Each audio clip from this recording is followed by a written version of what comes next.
여호와께서 모세에게 이르시되 바로의 마음이 완강하여 백성 보내기를 거절하는도다. 아침에 너는 바로에게로 가라. 보라, 그가 물 있는 곳으로 나오리니 너는 나일 강가에 서서 그를 맞으며 그 뱀 되었던 지팡이를 손에 잡고 그에게 이르기를 히브리 사람의 하나님 여호와께서 나를 왕에게 보내어 이르시되 내 백성을 보내라. 그러면 그들이 광야에서 나를 섬길 것이니라 하였으나 이제까지 네가 듣지 아니하였도다. 여호와가 이같이 이르노니 내가 이로 말미암아 나를 여호와인 줄 알리라. 볼지어다 내가 내 손의 지팡이로 나일강을 치면 그것이 피로 변하고 나일강에 고기가 죽고 그 물에서는 악취가 나리니 애굽 사람들이 그 강물 마시기를 싫어하리라 하라. 여호와께서 또 모세에게 이르시되 아론에게 명령하기를 내 지팡이를 잡고 내 팔을 애굽의 물들과 강들과 운하와 못과 모든 호수 위에 내밀라 하라. 그것들이 피가 되리니 애굽 온 땅과 나무 그릇과 돌 그릇 안에 모두 피가 있으리라. 모세와 아론이 여호와께서 명령하신 대로 행하여 바로와 그의 신하의 목전에서 지팡이를 들어 나일강을 치니 그 물이 다 피로 변하고 나일강에 고기가 죽고 그 물에서는 악취가 나니 애굽 사람들이 나일강 물을 마시지 못하며 애굽 온 땅에는 피가 있으나 애굽 요술사들도 자기들의 요술로 그와 같이 행함으로 바로의 마음이 완악하여 그들의 말을 듣지 아니하니 여호와의 말씀과 같더라. 바로가 돌이켜 궁으로 들어가고 그 일에 관심을 가지지도 아니하였고 애굽 사람들은 나일강 물을 마실 수 없으므로 나일강가를 두루 파서 마실 물을 구하였더라. 여호와께서 나일강에 증을 치신 후 이레가 지나니라. 아멘. 네, 사랑합니다. 축복합니다, 여러분. 우리 가정에서 예배드리는 분들도 사랑하고 축복합니다. 우리 서로 함께 둘러보시면서 인사를 나눠볼까요? 사랑합니다. 축복합니다.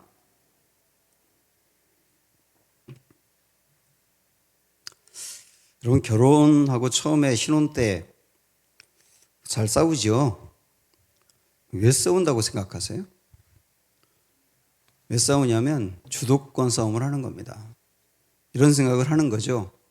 내가 여기서 밀리면 내 인생 끝장이다. 이런 생각을 하는 거죠. 절대로 안 밀리겠다고 싸우는 거잖아요. 권투 선수가 링 위에 딱 올라가서 두 선수가 이렇게 딱 맞닥뜨리면 서로 눈싸움을 하지 않습니까? 심판이 뭐라고 얘기하는지 하나도 안 듣고 눈싸움하면서 껌뻑도 안 하려고 그래요. 거기서 밀리면 진다는 거예요. 그게 기싸움이라고 하는 건데요.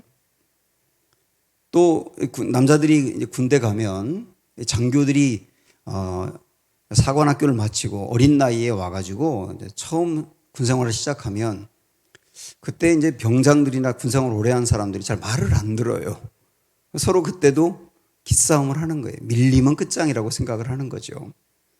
이런 일들이 우리 신앙생활에도 늘 있는 겁니다. 늘 있어요. 사탄은 예수님을 믿기 전에는 교회에 가지 못하도록 방해를 하죠. 그리고 그런데도 교회를 어떤 과정으로 오게 되면 그 다음에는 주님을 만나지 못하도록 방해하죠. 다시 말하면 구원받지 못하도록 방해하는 겁니다. 그런데 하나님의 은혜로 또 구원을 받고 나면 그 다음은 구원은 받았으나 하나님과 관계를 계속 멀어지게 해서 이 구원의 기쁨과 신앙생활하는 그 은혜와 기쁨을 자꾸 잃어버리게 만들지요. 그래서 근심 걱정을 많이 하게 한다든지 자꾸 뭐 이렇게 혈기를 부리게 만든다든지 그런 과정을 통하여 신앙의 기쁨을 빼앗아갑니다. 끊임없이 예수님이 처음 세례받을 때부터 십자가에 돌아가실 때까지 역사했던 그 사단은 우리의 신앙생활 전반에도 그렇게 역사한다는 거죠. 우리는 이제 오늘 말씀을 통하여 사단이 어떻게 역사하는지도 봐야 되고 중요한 것은 사단이 어떤 방법으로 역사해도 우리가 하나님 앞에서 간직해야 되고 지켜야 될 원칙들을 고수하며 절대로 양보하지 않으며 밀리지 않아야 한다라고 하는 것을 하나하나 살펴보려고 합니다.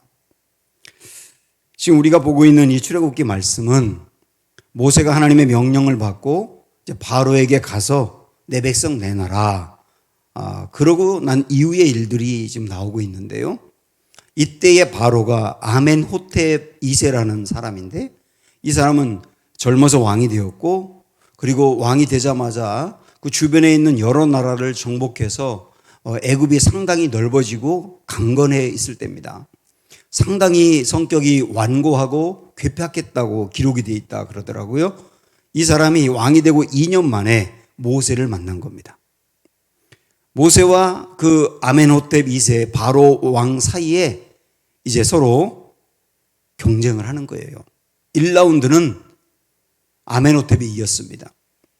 모세가 가서 내 백성 내놔라. 여호와가 그렇게 말씀하셨다. 그러니까 여호와가 누군데?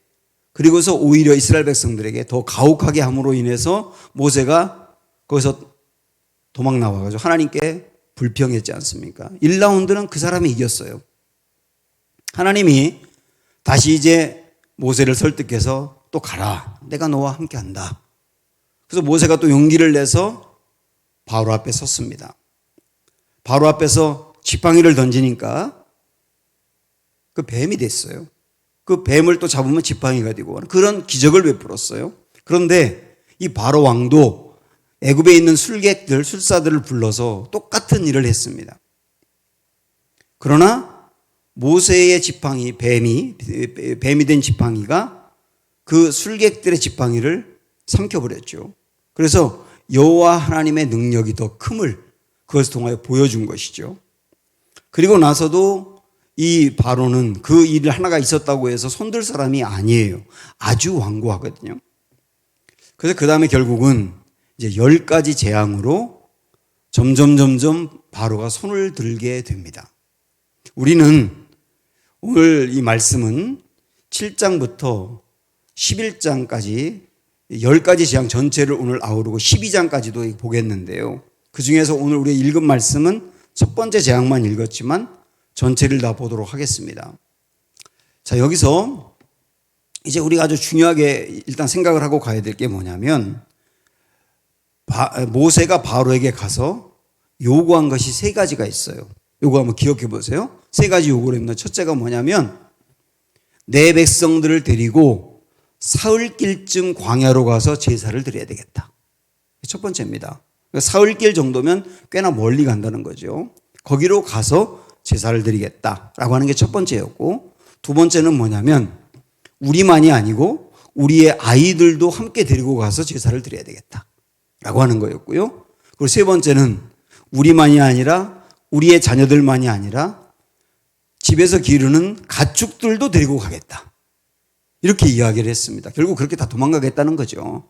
이 3가지를 바로에게 요구합니다. 자, 이 3가지 요구에 대하여 여러분 잘 보시면 모세는 이 3가지를 조금도 양보하지 않습니다. 이건 하나님이 원하는 거니까요. 모세는 조금도 양보하지 않는데 바로는 어떻게 하는가? 우리 한번 그거를 비교해 보면서 우리가 사단과의 어떤 영적 전쟁 같은 데서 어떻게 나가야 될 것인지를 보려고 합니다. 우선 첫 번째 재앙이 이제 뭐였느냐면 그 나일강의 물이 피로 변하는 거였죠. 그래서 도저히 마실 수 없는 물이 됐습니다. 그리고 두 번째 재앙은 개구리가 온 애굽 천지에 들끓고 밥그릇이니 뭐 침상이니 다 올라와서 난리가 난 거예요. 세 번째는 티끌을 던지니까 이가 됐는데 이가 사람들 몸속을 파고들고 막 정신없이 그러는 겁니다. 저도 어릴 적에 이가 있었거든요, 몸에. 근데 그 이가 막 한 마리만 있어도 그렇게 가려운데 온 몸이 너무 괴로워 견딜 수 없는 거예요. 네 번째가 파리 재앙이었어요. 파리가 온 사방에 들끓고 그랬는데요. 이때까지 세 번째 재앙까지 끄떡하지 않던 바로가 네 번째 파리 재앙이 있고 난 다음에 그 다음부터 뭔가 타협안을 제시합니다. 우리 그거 볼까요? 자, 먼저 8장 25절. 이 부분 이전에 제가 제자훈련인가 할 때 이렇게 한번 정리해 드린 적이 있는 것 같은데 다시 한번 보는 게 굉장히 중요합니다. 자, 8장 25절 보면 바로가 뭐라고 하느냐면 바로가 이르되 내가 너희를 보내리니 너희가 너희의 하나님 여호와께서 광야에서 제사를 드릴 것이나 여호와에게서 여호와께 광야에서 제사를 드릴 것이나. 그다음 뭐라고 말했냐면 너무 멀리 가지는 말라. 이렇게 말해. 너무 멀리 가지는 말라. 이렇게 말합니다. 가서 제사를 드려. 그런데 너무 멀리 가면 죄송합니다. 지금 제가 착각했어요. 지금까지 얘기한 거 취소. 25절 보셔야 돼요. 25절. 바로가 모세와 아론을 불러 이르되 너희는 가서 뭐라고 말합니까? 이 땅에서 너희 하나님께 제사를 드리라. 이렇게 말하는 거예요. 여호와께 제사를 드려. 근데 왜 굳이 광야로 가야 돼? 여기서 드려. 여기서 드려도 되잖아. 이렇게 바로가 이야기를 하는 거예요. 우리 한번 이 말씀을 우리가 받고 있는 어떤 유혹이라든지 우리의 그 삶으로 적용해 본다면 어떻게 이야기할 수 있을까요? 사단이 우리에게 그러는 거예요. 굳이 꼭 그렇게 교회에 가서만 신앙생활을 해야 되는 건 아니잖아. 마음으로 믿으면 되잖아. 마음으로 믿으면 되잖아. 그리고 어떤 때는 집에서 해도 되잖아. 물론 지금 코로나 상황에서 교회에 나올 수 없는 상황 다 알아요. 그런데 이것이 자칫 잘못하면 우리에게 교회로 가지 아니하고 자꾸 가정에서 쉽게 예배 드리는 것으로 만들 수도 있어요. 그래서 저는 요즘 기도하는 것 중에 하나가, 물론 오해하지 마세요. 우리들이 코로나 뒤에 숨으면 안 되겠다. 자꾸 이제 현장에 와서 예배를 드려야 되고, 아무래도 현장 안에서 함께 모여 예배 드릴 때 오는 그 임하는 은혜가 분명히 있는데, 자꾸 우리가 자칫 잘못하면 코로나 뒤에 숨을 수도 있겠다. 이것도 이 말씀하고 연결될 수도 있다고 보는 거거든요. 더 넓게 본다면 꼭 교회를 그렇게 가야 돼? 마음으로 믿으면 되잖아. 이렇게 유혹할 수도 있는 거다. 이렇게 적용할 수 있겠죠. 이때 모세가 어떻게 했는지를 보세요. 26절 보시면 모세가 이르되 그리함은 부당하니이다. 우리가 우리 하나님 여호와께 제사를 드리는 것은 애굽 사람이 싫어하는 바인즉 우리가 만일 애굽 사람의 목전에서 제사를 드리면 그들이 그것을 미워하여 우리를 돌로 치지 아니하리까. 모세는 뭐라고 말하느냐면 그것은 부당하니이다. 여기서 제사를 드리라니요? 안 됩니다. 그러니까 이렇게 말씀드릴 수 있죠. 바로는 모세에게 뭔가 타협안을 제시하는데요. 타협안을 제시하는데 모세는 그 타협안을 들으면서 애초부터 여기서부터 밀리지 않겠다는 거예요. 우리 신앙생활을 하면서 사단이 우리에게 어떤 마음을 줘서 편하게 하려고 할 수도 있고, 그 다음에 그동안에 쭉 신앙생활을 오랫동안 잘해오던 것들을 하나하나 놓고 다르게 신앙생활 하려고 할 수 있는데, 우리가 여기서 중요하게 붙잡을 것은 뭐냐면 애초부터 그런 마음이 우리에게 스며들 때부터 이거 타협하면 안 된다는 거예요. 애초부터 그것은 부당하니이다 이렇게 말하잖아요.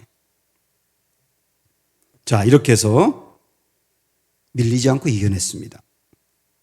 자, 그러니까 이제 28절로 아까 우리가 읽었던 부분을 다시 보세요. 이제 두 번째 바로가 타협안을 제시합니다. 바로가 이르되 내가 너희를 보내리니 너희가 너희의 하나님 여호와께 광야에서 제사를 드릴 것이나, 광야로 가라고 했죠. 근데 뭐라고 말하냐면 너무 멀리 가지는 말라 이렇게 말을 해요. 가. 그럼 여기서 드리지 말고 가. 그런데 멀리 가지 마. 이렇게 말하는 거예요. 이게 또 우리의 그 신앙생활에 적용한다면, 신앙생활 교회에서 하고 마음으로만 하는 게 아니라 몸이 따라가야 되니까 그렇게 해. 그런데 너무 깊게 빠지지 마 이러는 거죠. 너무 깊게 빠지지 마. 그러면서 우리 주위에서 신앙생활을 너무 교회 중심으로 하고, 그러다가 가정도 돌보지 않고 가정이 깨졌다는 둥, 그 다음에 애들이 그거 보고서 난 교회 절대 안 나가 그랬다는 둥, 그런 얘기가 들리기도 합니다. 물론 저는 교회 일 때문에 가정 일을 등하냐고 그러는 건 절대로 옳다고 생각을 하진 않아요. 그러나 우리 마음에 스며들면서 불현듯 생각을 통하여, 다른 사람을 통하여, 어떤 보도를 통하여 우리 마음에 어떻게 역사할 수 있느냐면 너무 깊게 빠지지 말자. 교회, 신앙에 너무 깊게 빠지면 안 돼. 어느 정도 경계선을 정하고 그 선 안에서만 신앙생활을 하는 거야. 이렇게 역사할 수 있다는 거예요. 사단은 얼마든지. 이때 모세는 어떻게 했느냐? 흔들리지 않아요. 흔들리지 않아요. 밀리지 않아요. 이건 하나님의 뜻이기 때문에 고소하겠다는 거예요. 그러니까 그 다음에 바로도 또 나도 싫어 그러면 그 다음에 또 5번째 재앙인 가축들이 악질이 생기는 거 막 그래가지고 죽어가기도 하고요. 그 다음에 독종이 생겨서 몸에 피부병이 있어 엄청 고생하는 거 이 6번째. 그 7번째 우박 재앙. 그리고 8번째 메뚜기 재앙. 메뚜기가 양식을 싹 긁어먹는 겁니다. 이런 재앙을 8번째까지 내리고 나니까 이제 바로가 3번째 타협안을 제시합니다. 10장으로 가보십시오. 10장 10절. 자, 이렇게 말하네요. 바로가 그들에게 이르되 내가 너희와 너희의 어린 아이들을 보내면 여호와가 너희와 함께 함과 같으리니라. 보라, 그것이 너희에게는 나쁜 것이니라 하고 그렇게 하지 말고 너희 장정만 가서 여호와를 섬기라. 이렇게 말하죠. 너희 장정만 가. 어른들만 가. 애들은 여기 두고. 그래서 그 아이들을 볼모로 잡고 싶은 거죠, 바로는. 자, 이것이 우리에게 좀 단순하게 적용한다면 어떤 유혹이 될 수 있겠습니까? 어른들만 신앙생활 잘해. 어른들만 열심히 해. 아이들은 공부해야 되잖아. 지금 굉장히 중요한 때니까 공부해야 되잖아. 아이들은 대학에 들어가서 신앙생활 그때부터 열심히 하면 되잖아. 지금은 이게 더 중요하니까. 이런 일들이 계속 있는 거잖아요. 그래서 나는 신앙생활을 정말 잘하는데 우리 다음 세대 신앙생활에 대해서 그만한 비중을 두지 못하게 하는 거. 교회도 그래요. 교회도 어른 중심의 신앙생활이 되고 다음 세대 어릴 적부터 신앙 똑바로 길러내는 것에 대해서 어른들만큼 비중을 두지 않는다면 이 똑같은 유혹을 받는 거죠. 그런데 아이들이 대학에 들어가서 그때부터 신앙생활 잘해라고 했는데 이미 애들은 머리가 커졌고 그 다음에 이 대학의 문화가 반기독교적인 정서가 굉장히 강하기 때문에 그 다음부터는 저항을 하는 거예요. 그 다음부터 아이들을 교회로 끌 수가 없는 거죠. 장정만 가. 아이들은 놔두고. 이게 또 하나의 사단의 유혹일 수 있다라고 하는 거죠. 이 이야기를 들었을 때 어떻게 해야 될까요? 모세는 일관됩니다. 타협하지 않습니다. 조금도 타협하지 않아요. 적절한 선에서 요 정도 그럼 내가 양보하고 당신이 요 정도 양보하고 이렇게 말하지 않아요. 늘 그냥 그대로 아이들도 가야 됩니다. 변함이 없어요.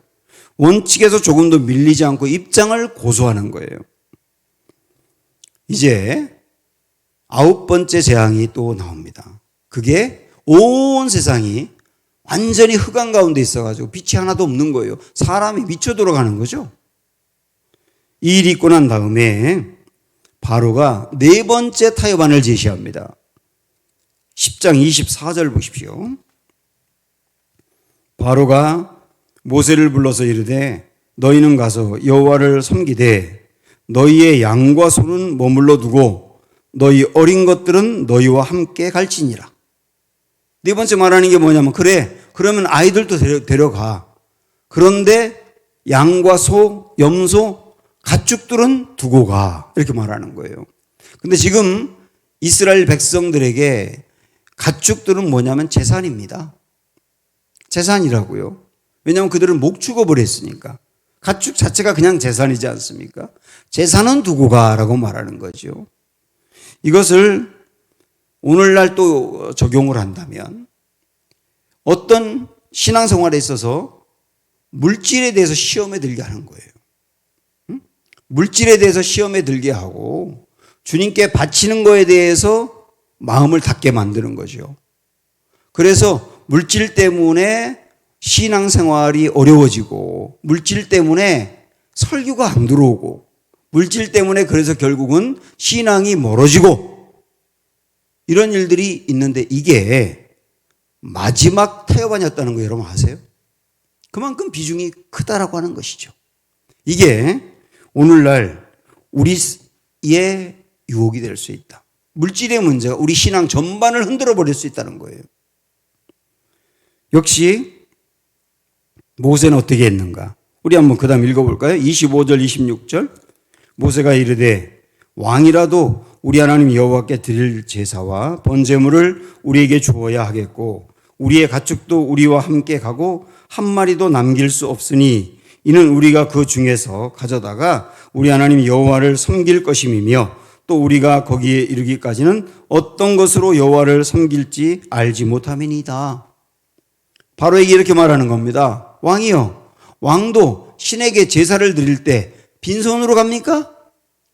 가져가서 드리지 않습니까? 우리도 당연히 여호와 하나님께 제사를 드리는데 어떻게 빈손으로 갑니까? 이거 가져가서 제물로 드리고 그래야지요 라고 말을 하는 거예요. 여기서 조금도 타협하지 않는 모세, 이걸 볼 수 있단 말이죠. 계속 반복적으로 나오죠.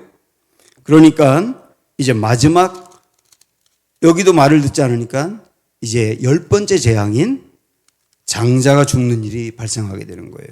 그리고 난 다음에 바로가 완전히 손을 듭니다. 그리고 완전히 손을 들고 하는 말을 한번 여러분 읽어보세요. 12장 31절 32절 같이 볼까요? 31절 시작. 밤에 바로가 모세와 아론을 불러 이르되 너희와 이스라엘 자손은 일어나 내 백성 가운데서 떠나 너희의 말대로 가서 여호와를 섬기라. 이렇게 얘기했죠. 너희 마음대로 멀리 가. 근데 너희가 말한 대로 너희 양과 너희 소도 몰아가고 나를 위하여 축복하라. 결국 이걸 보면 어떻게 된 겁니까? 바로는 모세가 요구했던 것을 다 들어준 거예요. 다 들어준 거예요. 모세는 하나도 양보하지 않고 바로는 결국 다 들어준 겁니다. 이 기간이 5개월이었거든요. 첫 번째 재앙이 시작된 게 10월이었는데 그리고 마지막 재앙이 끝난 게 3월이거든요. 5개월 동안 이 10번의 일들을 경험하면서 모세는 한 번도 끄떡하지 않은 거예요. 그대로 밀리지 않고 이거는 고수해야 될 것, 반드시 지켜야 될 것, 여기서는 내가 밀리지 않아. 그러니까 이렇게 볼 수 있습니다. 우리도 사단이 우리의 마음에 유혹을 할 때 굉장히 지혜롭게 유혹할 수 있어요. 요즘은 신앙생활이 바뀌었어 라고 하는 이 문화, 그리고 이곳은 달라, 우리 어릴 때와 달라, 요즘은 달라, 여러 가지 이 상황과 문화를 이용을 해서 우리의 마음의 신앙생활을 흔들 수 있다. 그런데 우리가 그런 사단의 유혹이 있을 때 사단에게 양보하면 안 됩니다. 타협하면 안 됩니다. 우리가 양보하면 사단은 더 양보하라 그래요. 하나 양보하면 그 하나로 만족하는 게 아니라 그 다음에 또 양보해서 신앙생활의 많은 부분들이 균열이 생기는 거예요.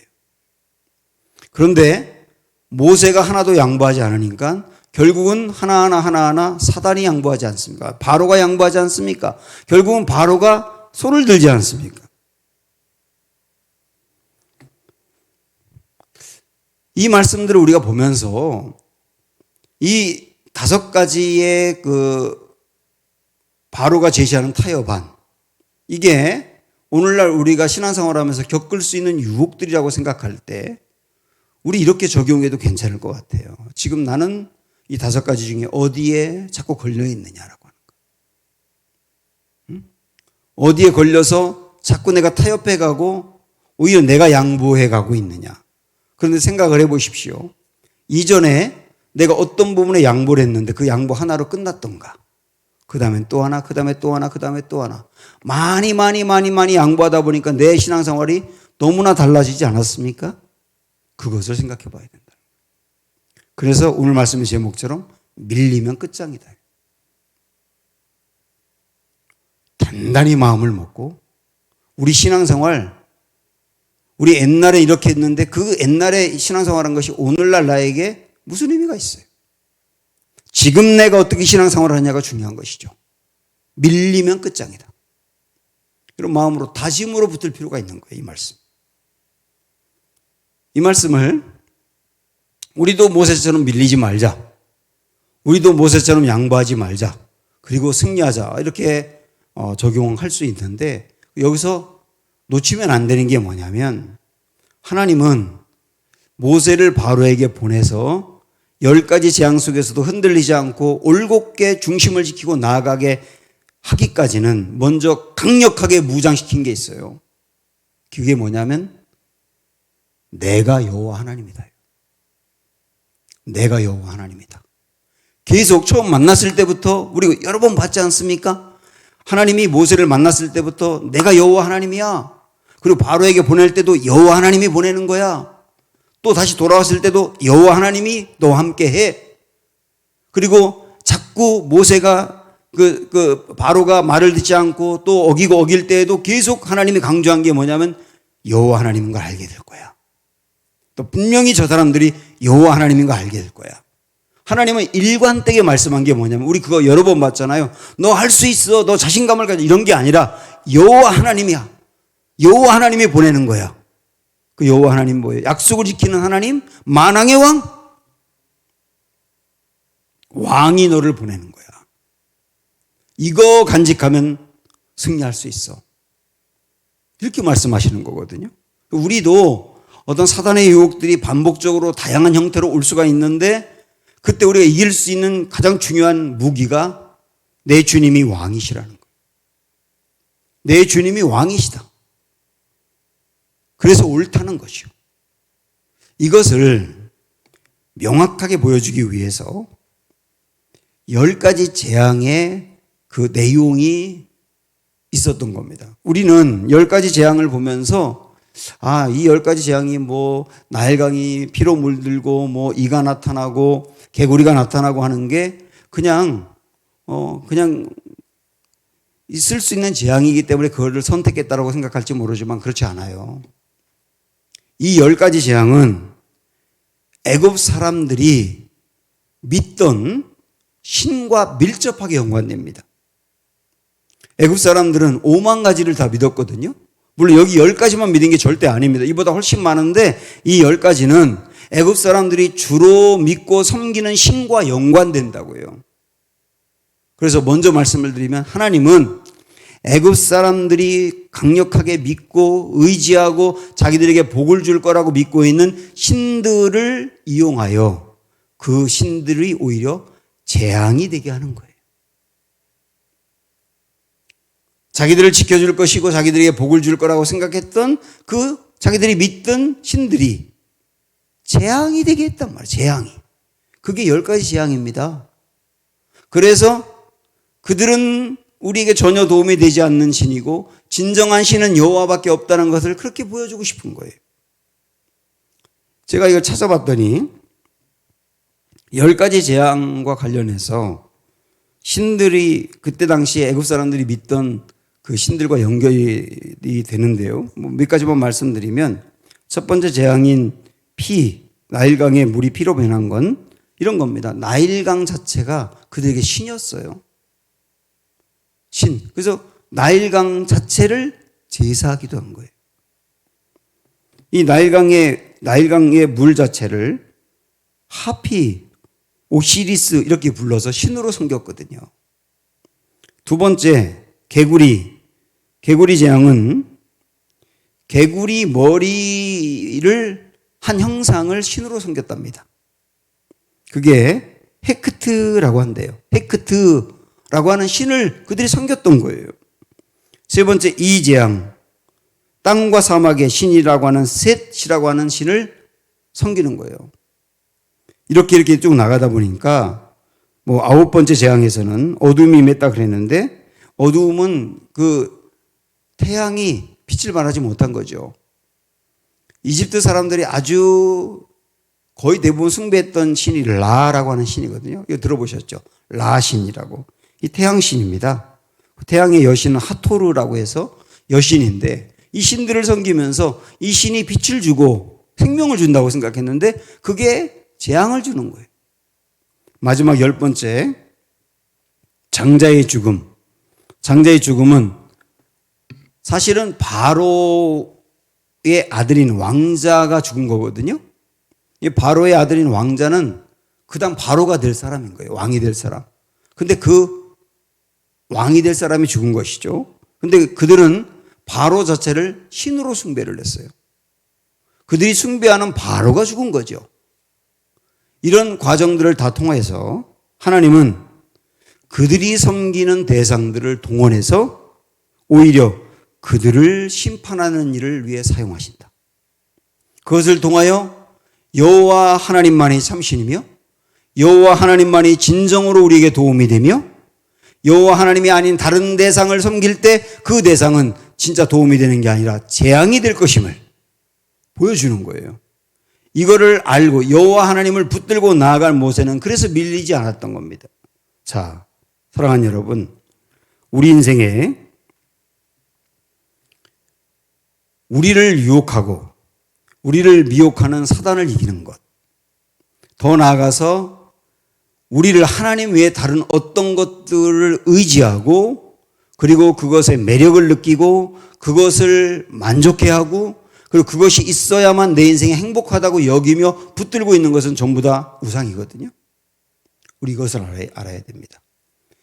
애굽 사람들이 붙들고 도움을 줄 거라고 믿었던 그 신들이 도움이 아니라 재앙을 준 것처럼 우리가 여호와 하나님이 아닌 다른 대상을 신으로 숭배할 때, 우상으로 숭배할 때 그것은 종국의 그 무엇이든 상관없이 그 우상은 나에게 재앙이 될 수밖에 없다 라고 하는 것을 분명히 보여주는 겁니다.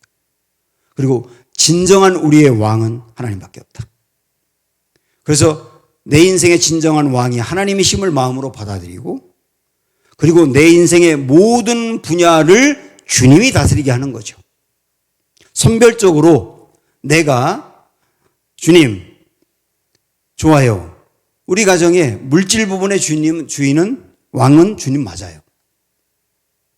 우리 부부관계에서의 주인도 주님 맞아요. 내 신앙생활 교회 다니는 것의 주인도 주님 맞아요. 그런데 자녀는 내가 주인이고 싶어요. 이거는 주님을 진짜 왕으로 받아들이는 게 아니에요. 주님을 정말로 왕으로 받아들인다는 말은 내 인생 전반을 주님이 다스리게 한다는 거죠. 내 인생 모든 전반을 주님이 다스리도록 내주고 주님이 나를 이끌어갈 때 따라가는 게 주님을 왕으로 모시는 거지 않습니까? 그렇게 할 때 마귀의 어떤 시험도 결국은 이길 수 있고 그리고 승리한다. 이것을 분명히 보여준 말씀입니다. 오늘 이 말씀을 생각하시면서 우리가 하나님을 왕으로 삼을 때 하나님이 우리를 어떻게 이끌어갈 수 있는지 오늘 이 찬양을 부르면서 함께 생각하고 싶습니다.